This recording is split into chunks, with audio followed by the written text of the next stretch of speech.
it is I, your favorite certified freak of the week, Janika Jewel, aka the Nomadic Nympho, and if you read the title of today's video, you know exactly what we're going to be discussing. But before I dive into the meat and potatoes, I wanted to dispel and acknowledge a few things because I think they're really important to highlight. I feel like there's still a lot of period product shaming taking place, and I'm calling myself out right now too because I definitely used to judge people when I found out that they chose pads over tampons. But there are an abundance of reasons as to why folks choose to use the products they do during that time of the month or multiple times of the month, whether that be vaginismus, gender identity, sexual trauma, or discomfort. The possibilities are endless. So I feel like we need to start creating communities where we can share our experiences with our periods because there's a lot to learn, and maybe someone has an experience that you're going through as well, but you just don't have the language to articulate it yet. So we can all learn from each other. I wanted to acknowledge that I've been very fortunate in my years of menstruating. I typically only get cramps 1 to 2 times a year, if not at all.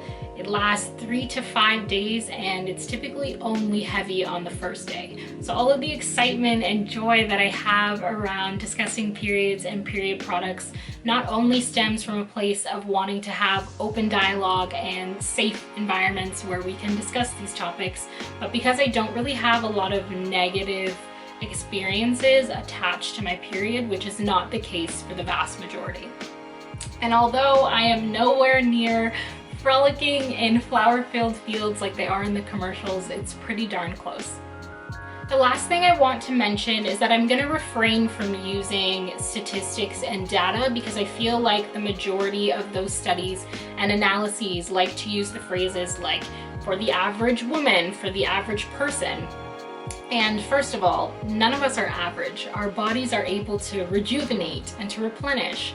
And second of all, we come in different heights, shapes, sizes, diameters, abilities. So to use average as a marker or calibration is just not very representative or inclusive and just doesn't showcase how different folks are.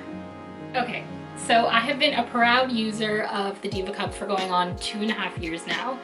I still remember when I first bought it. I was living with one of my good friends, Cass, and we were about to go to rugby practice or something, and then my other friend Sam came over and they sat outside of the bathroom while I tried to get this into my vagina in like 3,000 different ways. And I think just the stress after not getting it kind of deterred me and just threw me off of wanting to use it. And then when I was going on another trip, I tried again, and I have been so happy. It has changed the way I view my body, it has changed the way I view my period, and now I get excited every month because I'm like, yes, I get to put the cup in, I get to check what my blood looks like because it is a great determinant of your health, I get to dump it out, I'm so excited about it.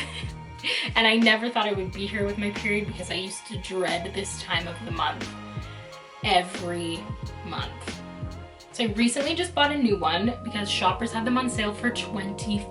I think they're usually around $40, but most universities will sell them for $30 if you're a student, so look into that for sure. This is not sponsored, but I mean, if DivaCup wants to like send me some so I can redistribute them, I'm not at all opposed. But there's 3 sizes. So I wear size number 1, which is for folks aged 19 to 34. I believe size 0 is for 18 or younger, and it's the smallest size. And then size number 2 is for 35 plus. Folks that have had babies, and if you have a really heavy flow, because it's the largest size that they have. Obviously, DivaCup isn't the only brand that sells menstrual cups, but it was the one I was most familiar with, and I heard the most recommendations from friends about the product. But through the research I've been conducting, I'm finding out that there's different curvatures, malleabilities, lengths, even colors. So as I dive deeper into this series and provide you with more information, I encourage you to go and explore and see which one best works for your cervix and your body.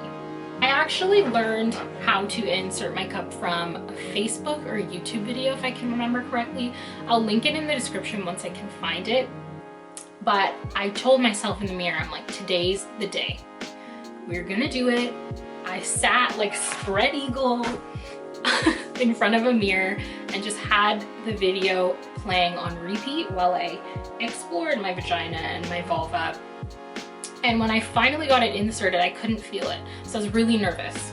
So I took it out because I was like, oh my God, I can't feel it. I should probably be able to feel it. And when I took it out, it popped open all over my face, and it was like a scene from 300. This is Sparta!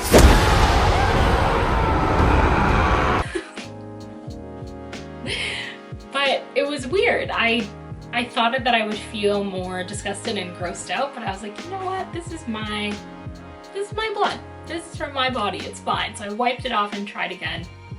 And ever since then, I've just been so happy. Based on the responses I was seeing on Instagram, a lot of the questions were about insertion, if it leaks, and if it's comfortable. And like you, when I first started using it, I had all of those concerns. And I'm still using panty liners on the first 1 to 2 days. And I switched because I wanted to diminish my ecological footprint. And I know that using panty liners isn't the best, but I do what I can. But yeah, sometimes I still insert it incorrectly. It catches the majority of blood, but there's still a little bit of leakage. There are different folds that you can use to insert it. This personally is my favorite one. You push it down and then you pull it back. And then you try to cup it on the sides like this. I'll go into more of that in later videos, but I've been overall just so happy with this product. You can sleep in it, you can wear it for 12 hours, and it's comfortable. Another question that kept popping up was, how do we clean it when we're in public spaces like work and at school? I'm probably gonna get some flack for this, but I'm all about transparency, so I'm just gonna go with it. I usually check around to see anyone that has first priority to those bathrooms is around, and if they're not, I'll use them, but I'll use the accessibility or the family toilets because they usually have a sink in them, which makes it easier to dump out because you're in your own private space. I will not touch anything. I'll just take it out, dump it, like waddle to the sink with my pants off. Use paper towel to turn on the tap on like boiling hot water, clean it out, and then put it back in. Also, now that I have a second one, I think what I'm gonna start doing is wearing one, and then when I take it out, rinse it out, put it back in the bag, and then insert the one that's clean. Just so I have two on the go. In terms of cleaning, I'm someone who likes to shower at night. So at the end of my day, I'll hop in the shower and remove it. Make sure you pinch and twist, don't just yank it out. And I use Dove soap. I love it because it doesn't irritate my skin or any other parts of my body, and I'll legitimately shove it in the cup and just wash it like a dish. I make sure it's completely covered in soap suds. I'll rinse it off, do that again before reinserting. And then when my period is done, I have a little pot that I boil it in. Make sure there's enough hot water so that it doesn't get stuck to the bottom. And I've seen videos where they just use hot water, but I like to take a razor and shave off a couple chunks from my bar of soap to make sure that it's really, really, really clean. But overall, like I said earlier, I've been really excited and impressed with the product. I feel like the aroma of my menstrual blood has changed as well. Like it feels more natural and in tune with my body and smells less chemical, and I feel like the viscosity has changed, and I'm just so impressed at the mechanics of my body and what it's able to do and produce and discharge. And I really want that experience for everybody else who menstruates because it'll change so much for you.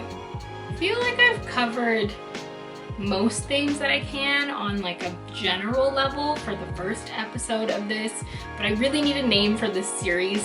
I have a couple in mind. I'll leave a little poll at the top somewhere where you can vote, but let me know what you think.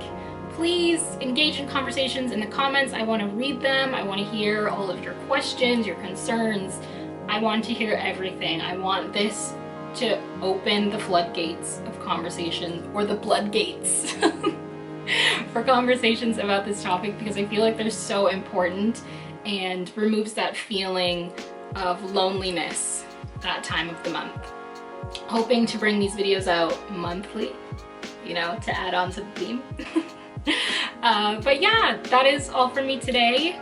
Your favorite certified freak of the week. Here are my socials if you would like to stay connected, and I will see you around the globe somewhere soon. Stay freaky, and remember to like, subscribe, and share it. See ya.